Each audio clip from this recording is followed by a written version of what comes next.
question 10. Solve this equation. Okay, well that doesn't look very nice, does it? I don't want to times up by the 3x plus 2 because obviously it would disappear, but there's a reason for it being there. So let's hang on to that on the bottom to start with. What I do notice is that there's x's in all of these terms, so I can take an x squared as a common factor.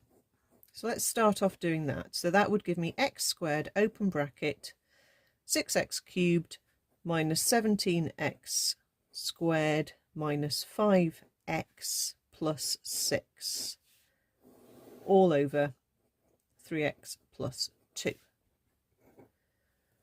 Okay, so I've got to this cubic.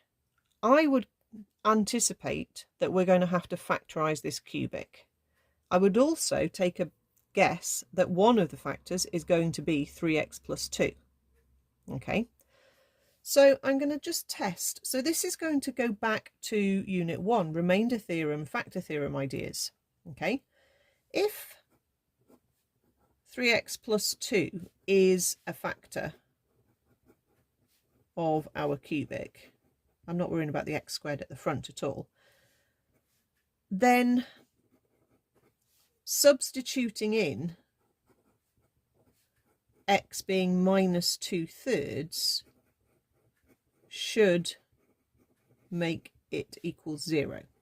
That's the idea of the factor theorem from Unit 1.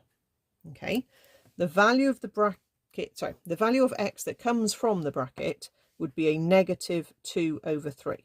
So if x is minus 2/3, that would be very helpful because then it would cancel out a factor on the top with a factor on the bottom.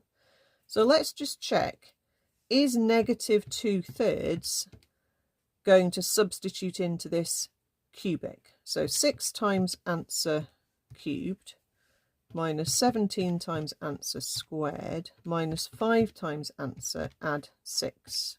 Yes, okay, so that means we can factorize our cubic. Okay, so we know that one bracket is 3x plus 2. We don't know the other bracket, so the method that we've used before now is to say it's ax squared plus bx plus c. If you're happier using a different method like a long division, absolutely do that instead. Okay, I'm just going to do a comparison. So I'm going to multiply out, and I'm going to get 3ax cubed plus 3bx squared plus 3cx, and then with the 2 I'm going to get plus 2ax squared plus 2bx plus 2c. I'm going to compare that to the cubic. The cubed term is only there once, so that means 3a has to equal a 6, which means a has to equal 2.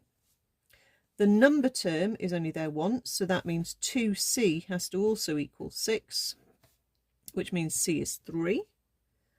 And then I can choose either to do the x squareds or the x's. I normally use the x squareds. So I've got, here's an x squared term, here's an x squared term where I've put the dots. So I've got 3b add 2a actually will be equal to negative 17. Okay, doesn't sound very nice, but let's see what happens. We know that a is 2, so 2 lots of a is 4. Hop the 4 across, that gives me 3b is negative 21, so b is negative 7. Okay, not bad. So our cubic is now 2x squared minus 7x plus 3. Now that may well factorize further. Let's try. Is it going to factorize into 2 more little brackets? It may or it may not. A 3 and a 1 will only work if I put the 3 and the 1 there. Yeah, and I can put both minus signs and it does work. I get a minus x and a minus 6x, and I get the middle term working, and I've got a plus 3. Okay, so let's carry on from where we got to here, which was our cubic now factorizes as a 3x plus 2 from that first factor we found, times by 2x minus 1 times by x minus 3, and all of that is over 3x plus 2, and we've got the equals 0 on the end. Okay, so now we can happily cancel out our 3x plus 2, and that leaves us x squared times 2x minus 1 times x minus 3 equals 0. And we're virtually at the answer now because it's factorised. We can just say either x squared is 0, which is going to give us x is 0, or 2x minus 1 is 0, which is going to give us x is positive a half, or x minus 3 is 0, which is going to give us x equals 3. So we have x equals 0, x equals a half, x equals 3.